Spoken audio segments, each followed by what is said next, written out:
ورحمۃ اللہ وبرکاتہ نحمده ونصلی ونسلم علی رسوله الکریم اما بعد فاعوذ باللہ من الشیطان الرجیم بسم اللہ الرحمن الرحیم فاستبقوا الخیرات صدق اللہ العلی العظیم۔ آئیے ایک مرتبہ ہم اور آپ مل کر آقا نامدار، مدینے کے تاجدار،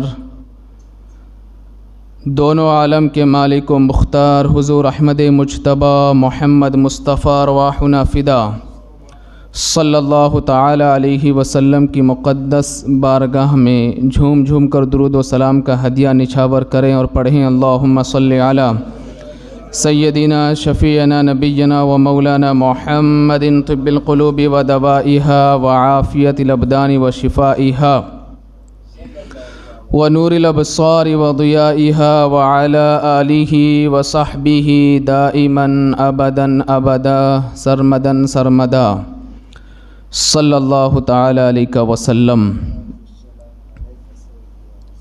کلام مقدس کی ایک آیت کریمہ کا ٹکڑا میں نے آپ کے سامنے پڑھا اور اس کی تلاوت کی۔ پروردگار عالم کلام مجید میں ارشاد فرماتا ہے فاستبقوا الخیرات، نیکیوں میں ایک دوسرے پر سبقت لے جانے کی کوشش کرو، یعنی کہ ایک دوسرے سے آگے بڑھنے کی کوشش کرو۔ ویسے اگر آپ اسلام کی تاریخ کا مطالعہ کریں گے تو آپ کو پتہ چلے گا ہمارے جو اسلاف کرام تھے، جو بزرگان دین تھے، اور بالخصوص رسول کریم صلی اللہ تعالی علیہ وسلم اور صحابہ کرام رضوان اللہ تعالی علیہم اجمعین، ان کی زندگی کو جب آپ پڑھیں گے تو آپ کو پتہ چلے گا کہ وہ ہمیشہ اس کوشش میں لگے رہتے تھے کہ نیکیوں کے معاملے میں سب سے آگے رہوں۔ ہر صحابی یہ کوشش میں لگے رہتے کہ مجھ سے کوئی نیکیوں کے معاملے میں آگے نہ بڑھ سکے۔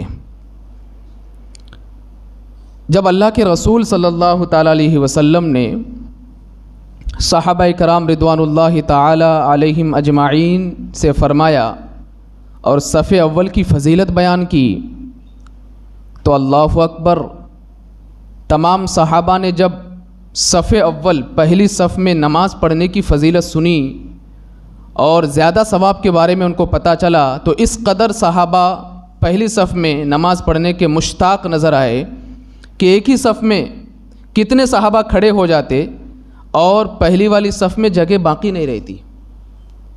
یہاں تک کہ صحابہ کرام رضوان اللہ تعالی علیہ مجمعین نے رسول کریم صلی اللہ تعالی علیہ وسلم کی بارگاہ میں عرض کیا، یا رسول اللہ پھر آپ قرعہ اندازی کروائیں، چٹھی نکالیں، جن کا نام نکلے وہ پہلے صف میں نماز ادا کریں۔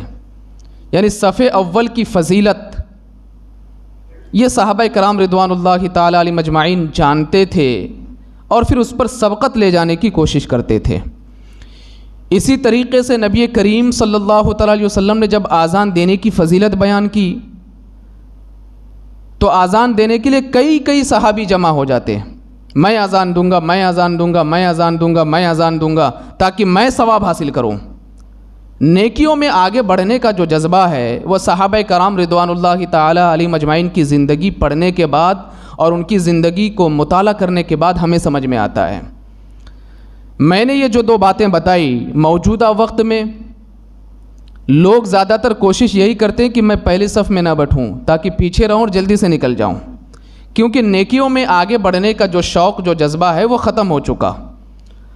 آج آذان دینا لوگ یہ سمجھتے ہیں کہ یہ چھوٹا موٹا کام میں کیا کروں، جبکہ آذان کی اتنی فضیلت ہے کہ بعض روایتوں میں یہاں تک آتا ہے کہ اگر لوگوں کو آذان دینے کی فضیلت معلوم پڑ جائے تو وہ آذان دینے کے لیے تلوار لے کر کے نکل جائے کہ میں کسی کو آذان دینے نہیں دوں گا، میں آذان دوں گا۔ اتنی فضیلت ہے آذان دینے کی۔ تو صحابہ کرام رضوان اللہ تعالی علیہ مجمعین نیکیوں کے میدان میں دوڑتے اور ایک دوسرے پر سبقت لے جانے کی کوشش کرتے۔ اسی طریقے سے جو امیر صحابہ تھے، رئیس صحابہ، مالدار صحابہ، وہ اپنے مال و زر کو اللہ کی راہ میں خرچ کرتے، تو غریب صحابہ جن کی حیثیت مال کے اعتبار سے اتنی نہیں تھی، وہ رسول کریم صلی اللہ علیہ وسلم کی بارگاہ میں حاضر ہوتے، عرض کرتے یا رسول اللہ علیہ الصلاۃ والسلام، وہ فلاں صحابی تو مالدار ہے، اس نے مال خرچ کیا، اللہ کی راہ میں لوگوں کو، غریبوں کو دیا، تو یا رسول اللہ وہ تو اس معاملے میں ہم سے کافی آگے بڑھ گئے، ہم تو غریب ہیں، ہم کیا کریں؟ میرے آقا علیہ الصلاۃ والسلام نے اپنے ان صحابہ سے فرمایا کہ ٹھیک ہے، اگر تم غریب ہو اور تمہارے پاس مال نہیں کہ تم اللہ کی راہ میں خرچ کر سکو، اور تم کو یہ لگتا ہے کہ تم اس معاملے میں نیکیوں میں پیچھے رہ جاؤ گے، تو میں تم کو ایک وظیفہ دیتا ہوں۔ وہ وظیفہ یہ کہ 33 مرتبہ سبحان اللہ، 33 مرتبہ الحمدللہ، 34 مرتبہ اللہ اکبر، یہ وظیفہ کرو، اللہ تم کو اپنی راہ میں مال خرچ کرنے کا ثواب عطا فرمائے گا۔ جب غریب صحابہ کو یہ پتہ چلا تو انہوں نے وظیفے کا یہ عمل شروع کر دیا، اور جب امیر صحابہ کو پتہ چلا تو انہوں نے بھی وظیفہ کرنا شروع کر دیا، تو پھر سے یہ غریب صحابہ اللہ کے رسول کی بارگاہ میں حاضر ہوئے اور عرض کیا یا رسول اللہ علیہ الصلاۃ والسلام، آپ نے تو ہم کو ایک وظیفہ دیا تھا کہ ہم اللہ کی راہ میں مال خرچ نہیں کر پاتے ہیں، تو کم سے کم وظیفے کے ذریعے سے ثواب حاصل کر لیں، لیکن جو امیر صحابہ ہے انہوں نے بھی اس وظیفے کو پڑھنا شروع کر دیا ہے، اب ہم کیا کریں؟ میرے آقا علیہ الصلاۃ والسلام نے فرمایا ذالک فضل اللہ یؤتیہ من یشاء، یہ اللہ کا فضل ہے کہ پروردگار عالم جسے چاہے اسے نیکیوں کی توفیق عطا فرماتا ہے۔ تو صحابہ کرام رضوان اللہ تعالی علیہم اجمعین کی زندگی پڑھنے کے بعد، ان کی زندگی کو سمجھنے کے بعد، کتابیں پڑھنے کے بعد یہ سمجھ میں آتا ہے کہ ان کے اندر نیکیوں کا جذبہ کوٹ کوٹ کر کے بھرا ہوا تھا کہ نیکیوں کے معاملے میں کوئی مجھ سے آگے نہ بڑھے، میں ایک نمبر پہ رہوں، میں ایک نمبر پہ رہوں نیکیوں کے معاملے میں۔ لیکن اللہ اکبر، یہ تو صحابہ کرام ہے۔ اب آئیے رسول کریم صلی اللہ علیہ وسلم کی زندگی کو پڑھیں، اس کے بعد میں پھر بتاؤں گا کہ صحابہ مسابقت فی الخیرات کے میدان میں، نیکی میں آگے بڑھنے کے میدان میں کس قدر دوڑ لگاتے اور ایک دوسرے پر سبقت لے جانے کی کوشش کرتے۔ ایک حدیث میں آپ کو بتاؤں، حضرت عبداللہ ابن مسعود رضی اللہ تعالیٰ عنہ اس حدیث کے راوی ہیں۔ غزوہ بدر کا موقع تھا اور اس وقت اسلام مالی اعتبار سے کافی کمزور تھا، اور غزوہ بدر کے لیے جب صحابہ کرام رضوان اللہ تعالیٰ علیہم اجمعین نکلے تو کیفیت یہ بنی، ایک اونٹ اور 3 صحابی۔ اس دور میں تو یہ گاڑیاں یہ سب تو نہیں ہوا کرتی تھی، لوگ اونٹوں پر اور گھوڑوں پر سوار ہو کر کے جایا کرتے تھے، اونٹ بھی اتنے زیادہ نہیں تھے کہ تمام صحابہ ایک ایک اونٹ پر بیٹھ کر کے میدان بدر میں جا سکے، تو ایک اونٹ میں 3 صحابی، اور پھر اس کی کیفیت یہ بنی کہ پہلے ایک صحابی اس پر بیٹھیں گے اور پھر یہ اونٹ چلتا رہے گا، اور تھوڑی دیر کے بعد وہ اتریں گے اور دوسرا صحابی بیٹھیں گے، پھر وہ اتریں گے، پھر تیسرا بیٹھیں گے، اس طریقے سے یہ کیفیت بنی۔ تمام صحابہ غزوہ بدر کے لیے نکل گئے، ایک اونٹ اور ان میں 2 صحابی اللہ کے رسول صلی اللہ علیہ وسلم کے ساتھ تھے، حضرت ابو لبابہ رضی اللہ تعالیٰ عنہ اور حضرت علی رضی اللہ تعالیٰ عنہ۔ ان دونوں نے اللہ کے رسول صلی اللہ علیہ وسلم کی بارگاہ میں عرض کیا یا رسول اللہ علیہ الصلاۃ والسلام، آپ اونٹ پر بیٹھ جائیں۔ اللہ کے رسول صلی اللہ علیہ وسلم اونٹ پر بیٹھ گئے، اور تھوڑی دیر کے بعد میرے آقا علیہ الصلاۃ والسلام اونٹ سے اتر گئے، اور حضرت علی مرتضیٰ رضی اللہ تعالیٰ عنہ اور حضرت ابو لبابہ رضی اللہ تعالیٰ عنہ ان سے فرمایا کہ آپ دونوں میں سے کوئی ایک بیٹھ جائے، چونکہ جتنے دیر تک بیٹھنا تھا میں تو بیٹھ گیا۔ ان دونوں صحابیوں نے ہاتھ باندھ کر کے میرے آقا کی بارگاہ میں عرض کیا یا رسول اللہ علیہ الصلاۃ والسلام، ہم پیدل ہی میدان بدر تک چلے جائیں گے، لیکن ہم کو یہ گوارا نہیں ہے ہم بیٹھے اور آپ پیدل چلیں۔ اللہ اکبر، اللہ کے رسول صلی اللہ علیہ وسلم نے جو تاریخی جملہ اپنے ان دونوں صحابہ سے فرمایا تھا اس کو اپنے دماغ میں، اپنے مائنڈ میں نوٹ کر لیں، اور یہ عمل لے کر کے اٹھیں اور یہ جذبہ لے کر کے اٹھیں کہ نیکیوں کے میدان میں ہم کبھی پیچھے نہیں ہٹیں گے۔ میرے آقا علیہ الصلاۃ والسلام اپنے ان دونوں صحابہ سے فرماتے ہیں، اے میرے صحابیوں، کیا نیکیوں کی ضرورت صرف تمہیں ہے، مجھے نہیں ہے؟ میں اپنے مولا کی بارگاہ میں جاؤں گا تو میں بھی نیکیوں کا ذخیرہ لے کر کے مولا کی بارگاہ میں جانا چاہتا ہوں، میں جتنے قدم چل کر کے جاؤں گا اللہ مجھے اس قدر ثواب عطا فرمائے گا، اور جب مولا کی بارگاہ میں حاضری ہوگی نیکیوں کا ایک ذخیرہ لے کر کے میں مولا کی بارگاہ میں حاضری دوں گا۔ یہ رسول کریم صلی اللہ علیہ وسلم کی زندگی ہے، نیکیوں میں آگے بڑھنے کا جذبہ، نیکی کے میدان میں دوڑ لگاؤ اور کوشش یہ کرو کہ مجھ سے کوئی آگے نہ بڑھے. لیکن موجودہ وقت میں پریزنٹ میں اگر آپ دیکھیں گے ہمارے معاشرے کی جو حالت ہے ہمارے سوسائٹی کی، وہ یہ ہے دنیا کے معاملے میں لوگ ایک دوسرے پر آگے بڑھنے میں کوشش کرتے ہیں. اس نے وہ گھر بنائی تو اس سے خوبصورت گھر میں بناؤں گا. اس نے اگر ایک محل تعمیر کی تو اس سے زیادہ بہترین محل میں بناؤں گا. اس نے اگر 4 ویلر اچھی والی لی تو اس سے زیادہ میں لوں گا. اس کے پاس 2 ویلر ہے تو میں 4 ویلر لے کر کے آؤں گا. اس نے ایک کمپنی کھولی، ایک دکان کھولی تو میں 2 لے کر کے آؤں گا. لوگ دنیا کمانے میں ایک دوسرے پر آگے بڑھنے کی کوشش کرتے ہیں. میں خاص کر کے امت مسلمہ سے گزارش کرنا چاہوں گا، اسی دنیاوی دوڑ کی وجہ سے آپ نہ دنیا کے رہے نہ آخرت کے رہے. لیکن اگر کوئی بندہ نیکیوں کے میدان میں آگے بڑھنے کی کوشش کرتا ہے، اللہ اس کے قدموں میں دنیا بھی عطا فرماتا ہے اور آخرت بھی عطا فرماتا ہے. نیکیوں کے میدان میں ایک دوسرے پر سبقت لے جانے کی کوشش کریں. میں آپ کو بتاؤں، اللہ اکبر، صحابہ کرام رضوان اللہ تعالی علیہم اجمعین کی زندگی کا میں مطالعہ کر رہا تھا اسی ٹاپک پر گفتگو کرنے کے لیے. مسابقت فی الخیرات، نیکیوں میں جو ایک دوسرے پر آگے بڑھنے کا اور ایک دوسرے پر سبقت لے جانے کا جو جذبہ صحابہ کے اندر تھا، وہ اس قدر ان کے اندر کوٹ کوٹ کر کے بھرا ہوا تھا کہ صحابہ کرام رضوان اللہ تعالی علیہم اجمعین جب ایک دوسرے سے ملاقات کرتے تو ملاقات کرنے کے بعد بڑے شوق والے انداز میں پوچھتے، مجھے یہ بتاؤ آج اللہ کے رسول صلی اللہ علیہ وسلم کا کوئی نیا فرمان جاری تو نہیں ہوا ہے؟ کوئی ایسا عمل جو مجھے پتا نہ ہو، تم کو پتا ہو تو مجھے بتاؤ تاکہ میں وہ عمل کروں اور نیکیوں کے میدان میں آگے بڑھ کر کے رہوں. اسی طریقے سے وہ صحابہ جو شہر مدینہ میں جن کا گھر نہیں تھا بلکہ مدینے سے دور کسی علاقے میں یا کسی محلے میں ان کا گھر تھا، اب وہ ہر دن تو وہاں پر آنا ان کے لیے کافی مشکل ہو جاتا.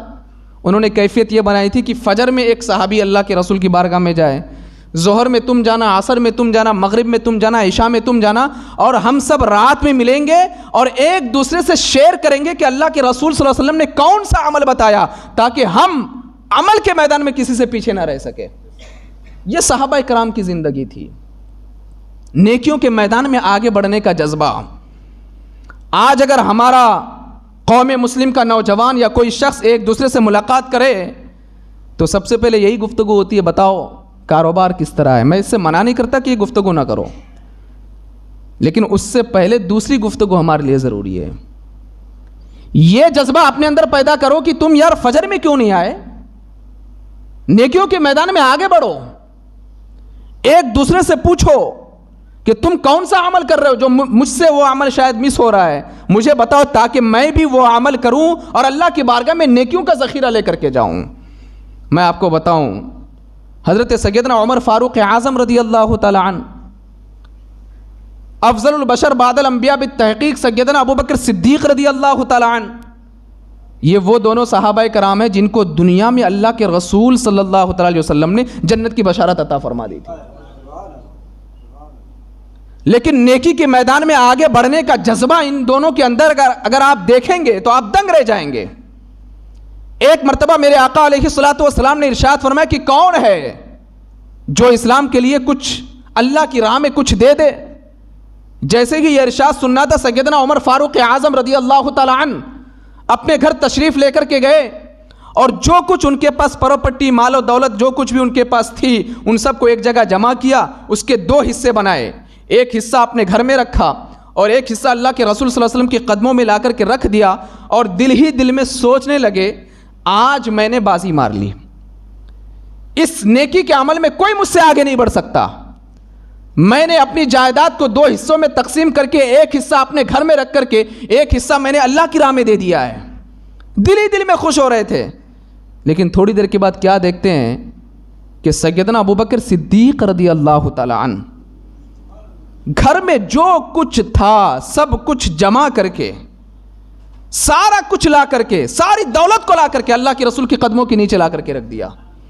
میرے آقا نے پوچھا ابو بکر گھر میں کیا چھوڑ کر کے آئے ہو، کچھ رکھے ہو کہ نہیں رکھے ہو؟ سیدنا ابو بکر صدیق عرض کرتے ہیں یا رسول اللہ، دنیا بھی جو کچھ دولت تھی وہ سب کچھ میں نے آپ کے قدموں کے نیچے لا کر کے رکھ دیا ہے، میں نے گھر میں صرف اللہ اور اس کے رسول کا نام چھوڑا ہے. تب سیدنا عمر فاروق اعظم رضی اللہ تعالیٰ عنہ صحابہ کے درمیان عرض کرتے ہیں کہ نیکیوں کے میدان میں کبھی ابو بکر صدیق سے آگے نہیں بڑھ سکا. میں تو کوشش بہت کرتا ہوں کہ ابو بکر صدیق سے آگے بڑھ جاؤں، لیکن میں کبھی آگے نہیں بڑھ سکا. اسی طرح دیکھیں، یہی سیدنا ابو بکر صدیق رضی اللہ تعالیٰ عنہ ہے، حضرت عمر فاروق اعظم رضی اللہ تعالیٰ عنہ ہے. اللہ اکبر. ایک مرتبہ اللہ کے رسول صلی اللہ تعالیٰ علیہ وسلم کے ساتھ یہ دونوں صحابہ رات میں گشت فرما رہے تھے، گلیوں میں ٹہل رہے تھے، کہیں کوئی پریشان تو نہیں ہے، کسی مصیبت میں گرفتار تو نہیں ہے. نکلے تو ایک صحابی رسول حضرت عبداللہ ابن مسعود رضی اللہ تعالیٰ عنہ ان کے گھر کے قریب کھڑے ہوئے تو قرآن کریم کی تلاوت سنی. رات میں وہ اپنے گھر میں قرآن کریم کی تلاوت کر رہے تھے، نماز ادا کر رہے تھے، اور جب وہ قرآن کریم کی تلاوت کر کے رکوع میں گئے تو میرے آقا علیہ الصلوۃ والسلام نے حضرت عمر فاروق اعظم رضی اللہ تعالیٰ عنہ اور حضرت ابوبکر صدیق رضی اللہ تعالیٰ عنہ سے فرمایا کہ مجھے عبداللہ ابن مسعود کی کام سے اس قدر خوشی ہوئی ہے کہ کل عبداللہ ابن مسعود مجھ سے جو مانگ لے میں سب کچھ عطا کر دوں گا.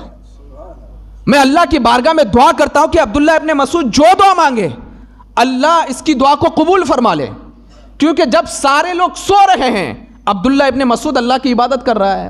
یہ کہہ کر کے میرے آقا آگے گزر گئے.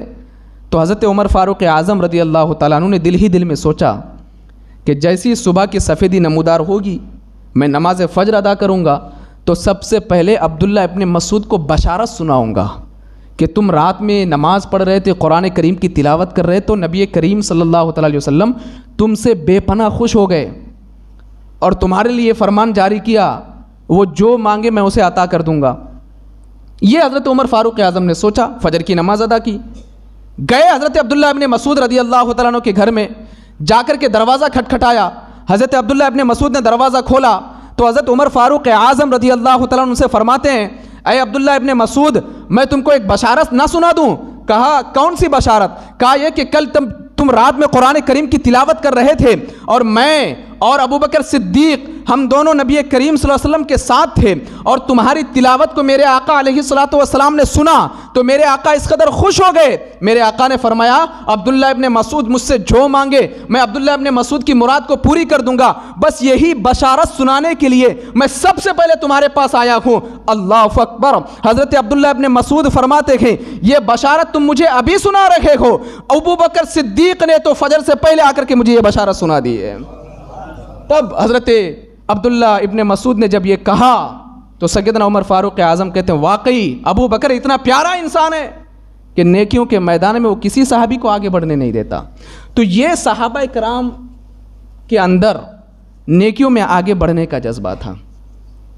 یہی عبداللہ ابن مسعود رضی اللہ تعالیٰ عنہ ہے کہ جب جنگ کے معاملے میں جانے کی باری آئی تمام صحابہ کو اللہ کے رسول صلی اللہ علیہ وسلم نے ایک جگہ جمع کیا. جمع فرمانے کے بعد میرے آقا علیہ الصلوۃ والسلام نے ابتدا اسلام میں شروع میں صحابہ سے فرمایا کہ تم لوگوں کو کیا رائے ہے؟ کہیں ایسا تو نہیں ہے کہ تم اپنی جان بچانے کی خاطر پیچھے ہٹ جاؤ؟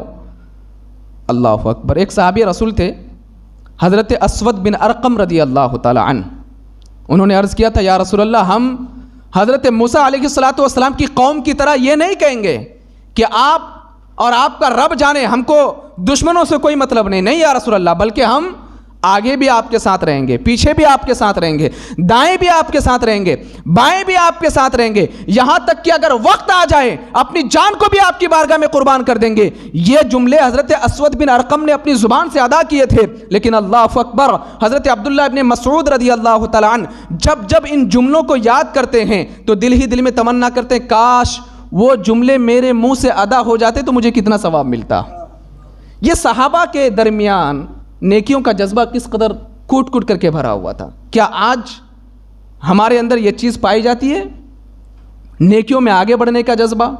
کبھی اگر کوئی نیک عمل کر دے تو کیا ہم اپنے دل میں یہ خواہش پیدا کرتے ہیں کہ اس نے اس قدر اسلام کی خاطر خرچہ کیا تو میں بھی کروں، فلاں نے اتنے آدمیوں کو کھانا کھلایا تو میں بھی کھلاؤں اللہ کی رضا کے لیے. اگر کسی نے مسجد میں تعاون کیا میں اس سے زیادہ تعاون کروں گا اللہ کی رضا کے لیے. اگر اللہ نے صاحب حیثیت بنایا ہے تو نیکیوں میں آگے بڑھنے کا جذبہ اپنے اندر پیدا کریں. دیکھیے جس طرح بازار سے ہم اچھی اور عمدہ چیز خریدتے ہیں نا، اسی طرح ہم کو نیکیوں کے بازار سے بھی اچھی خریداری کرنی چاہیے. بڑی پتے کی بات میں بول رہا ہوں آپ کو. جب آپ بازار میں جاتے ہیں کپڑا خریدنے کے لیے، اچھی کوالٹیز والے کپڑے آپ نکالتے ہیں. سبزی خریدنے جاتے ہیں تو بہترین سبزی. چاول خریدنے جاتے ہیں تو عمدہ کوالٹی کی چاول، تاکہ وہ اچھا پکوان ہو جائے. یہ ہم بازار میں جاتے تو خریداری اچھی کرتے ہیں. نیکیوں کے بازار میں بھی اچھی خریداری کرو، بہترین خریداری کرو. جب آپ نیکیوں کے بازار میں قدم رکھو تو یہ سوچو کہ سب سے بہترین نیکی میری ہونی چاہیے. جس طرح آپ کپڑا خریدنے جاتے ہیں تو آپ یہ سوچتے ہیں کہ سب سے بہترین کپڑا میرا ہو، اچھی کوالٹی والے کپڑے ہو. اور جب آپ کے پاس پیسے ہوتے ہیں تو آپ دکان والے سے کہتے ہیں کہ سب سے بہترین کوالٹی کے کپڑے نکالو. یا کسی کوئی اور چیز خریدنے جاتے ہیں تو آپ سامنے یہ بولتے ہیں کہ کوالٹی والی چیز مجھے دکھاؤ. جس طرح آپ چیزوں میں کوالٹی ڈھونڈتے ہیں، نیکیوں میں بھی کوالٹی ڈھونڈیں، کوانٹیٹی نہیں. میں نہیں کہتا کہ رات بھر عبادت کرو، میں نہیں کہتا. کوانٹیٹی لے کر کے کیا کرو گے؟ کوالٹی پیدا کرو. میں نے پچھلے جمعہ بھی کہا تھا کہ عشاء کی نماز جماعت کے ساتھ ادا کرو، فجر کی جماعت کے ساتھ ادا کرو. یہ کوالٹی ہے. رات بھر اللہ عبادت کرنے کا ثواب عطا فرمائے گا. پوری رات جگے رہو، فجر میں سو جاؤ، کوئی مطلب نہیں. پوری رات تسبیح کے دانے گھماتے رہو، رات بھر محفلیں کرتے رہو، 4 بجے رات تک جو ہے میلاد سجاتے رہو اور فجر میں جا کر کے سو گئے. میں کہتا ہوں ایسی محفل کا کوئی مطلب نہیں ہے. 1 گھنٹے کی محفل کرو، عشاء کی نماز جماعت کے ساتھ ادا کرو، فجر کی جماعت کے ساتھ ادا کرو، پھر سو جاؤ. اللہ سونے پر بھی تمہیں ثواب عطا فرمائے گا. اگر تم نے 1 گھنٹے کی محفل کی، میرا ایمان یہ کہتا ہے کہ اگر کوئی عشاء کی نماز ادا کرے، 1 گھنٹے کی محفل کرے، سو جائے، اللہ اسے ہر سانس کے بدلے میں ثواب عطا فرمائے گا. لیکن آج ہماری قوم کی حالت اور پوزیشن اتنی خراب ہو گئی ہے. الحمدللہ شاید سنجان والے اس سے محفوظ ہوں، لیکن میں نے دیکھا ہے اکثر 2 بجے رات تک، 3 بجے رات تک جلسہ. وہ فلاں نعت خواں آئے تھے، وہ فلاں مقرر صاحب آئے تھے. جتنے لوگ جلسے میں تھے وہ فجر میں سوئے رہتے ہیں. بھائی ایسے جلسوں کا کیا مطلب؟ ایسی محفلوں کا کیا مطلب؟ جہاں سے قوم کو یہ پیغام دینا چاہیے تھا کہ نیکیوں کے معاملے میں تم آگے بڑھو، وہی قوم کو تم فجر میں سلا رہے ہو. اللہ ایسی محفلوں کو اپنی بارگاہ میں قبول نہیں فرماتا ہے، ایسے جلسوں کو اپنی بارگاہ میں قبول نہیں فرماتا ہے. کوانٹیٹی نہیں، کوالٹی پیدا کرو اپنی نیکیوں میں. جس طرح آپ اپنے سامان میں، گھر میں، تجارت میں کوالٹی پیدا کرتے ہیں، نیکیوں کے بازار میں آؤ تو کوالٹی پیدا کرو. اب آئیے میں آپ کو نیکیوں کے بازار میں لے کر کے چلوں. آؤ اللہ کی بارگاہ میں ہم خرید و فروخت کرتے ہیں. دنیا داروں سے خرید و فروخت کرو گے تو وہ دھوکہ دے سکتے ہیں، لیکن جب آپ نیکیوں کے بازار میں آ کر کے مولا سے خرید و فروخت کرو گے، اللہ تمہیں رقم دینے سے زیادہ ثواب عطا فرمائے گا. اب آؤ نیکیوں کے بازار میں آؤ. میں آپ کو بتاؤں، نماز فرض نماز جو ہے یہ سب سے بہترین نیکی ہے. نماز تہجد ہے، نماز اشراق ہے، نماز چاشت ہے. اللہ نے آپ کو دیا، صدقہ کرو اللہ کی بارگاہ میں. اس طریقے سے صدقہ کرو کہ تم داہنے ہاتھ سے کیا دے رہے ہو بائیں ہاتھ کو پتہ نہ چلے. یہ نیکیوں کے بازار میں. مخلوق کو کھانا کھلاؤ. اور اس کے علاوہ تو حقوق العباد میں اتنی نیکیاں ہیں کہ اس کے لیے تو کئی تقریریں درکار ہے. میں چند مثال دے کر کے آپ کو بتاؤں. اتنی نیکیاں کہ نیکیاں ہمارے ارد گرد چکر لگا رہی ہے، بس اٹھا کر کے رکھنا ہے، بس ہو گیا. آؤ میں آپ کو چند مثال دے کر کے بتاؤں. کسی سے ملو تو مسکرا کر کے ملو، اللہ تمہیں ثواب عطا فرمائے گا. یہ نیکیوں کے بازار میں لے کر کے چل رہا ہوں میں آپ کو، نیکیوں کے مارکیٹ میں لے کے آیا ہوں آپ کو. جب کسی سے ملو تو مسکرا کر کے ملو. جب کسی مسلمان بھائی کو دیکھو، اس کے سلام کرنے سے پہلے آپ اسے سلام کرو.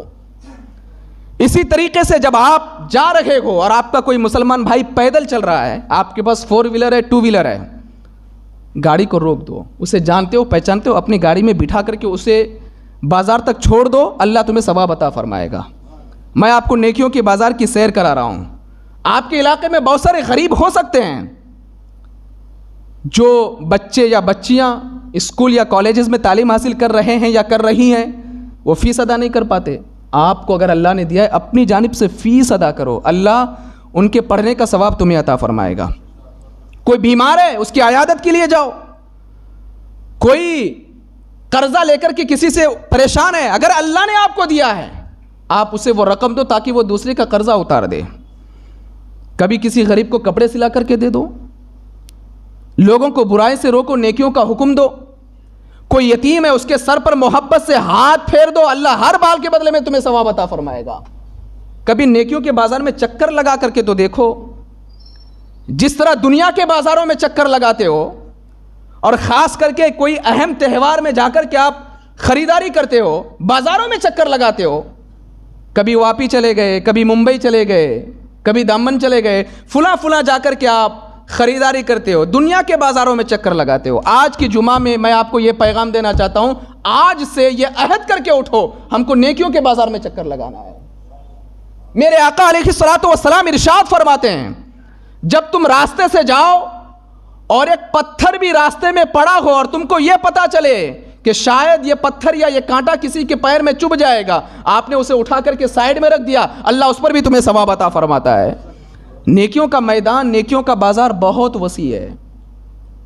ہم نے اس کو چھوٹا بنا کر کے رکھ دیا، اس کو صرف نماز تک محدود کر دیا. نہیں میرے بھائی، وہ صرف قرآن تک محدود نہیں ہے، وہ صرف نماز، روزہ، حج، زکوٰۃ تک نہیں ہے، بلکہ ہر قدم پر اللہ تمہیں ثواب عطا فرمائے گا اگر تم رسول کریم صلی اللہ علیہ وسلم کی سیرت کے مطابق زندگی گزارو گے.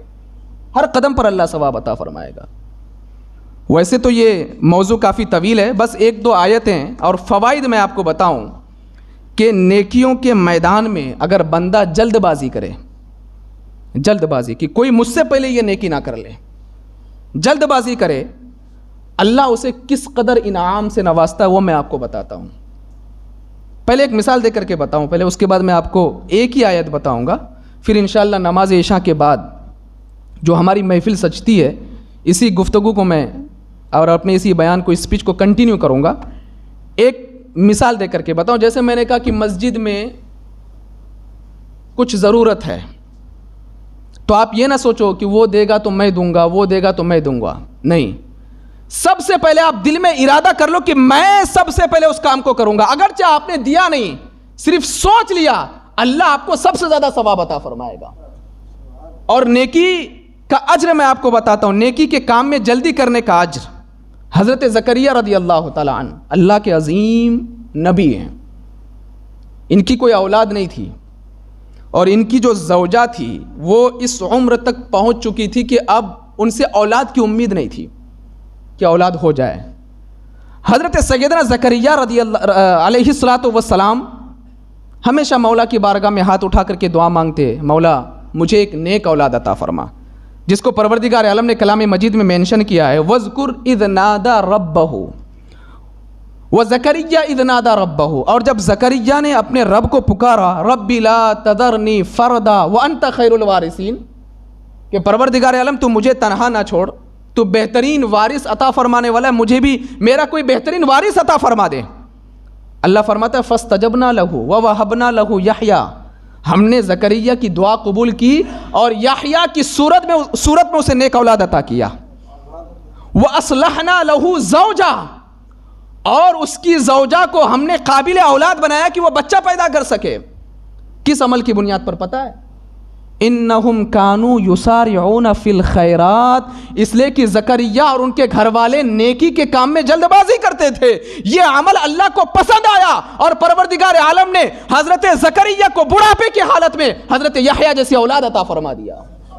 میں آپ کو ایک وظیفہ دیتا ہوں، اور اگر یہ گفتگو آپ کنٹینیو سننا چاہتے ہیں تو نماز عشاء یہیں پر ادا کیجیے انشاءاللہ تعالی. وظیفہ دے کر کے اپنی گفتگو کو کمپلیٹ کروں، یہاں وہاں اس کے پاس جانے سے بہتر ہے وظیفہ لے کر کے جاؤ، اور وظیفہ وہ بھی قرآن سے.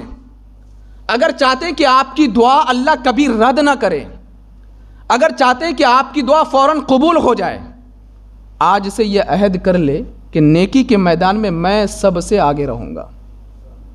یہ عہد کر کے اٹھیں اور پھر آپ خود دیکھیں گے، آپ جو دعا کریں گے اللہ فوراً آپ کی دعا کو قبول فرما لے گا. یہ عمل لے کر کے اٹھیں. اللہ تبارک و تعالی مجھے اور آپ کو کہنے سننے سے زیادہ عمل کرنے کی توفیق عطا فرمائے.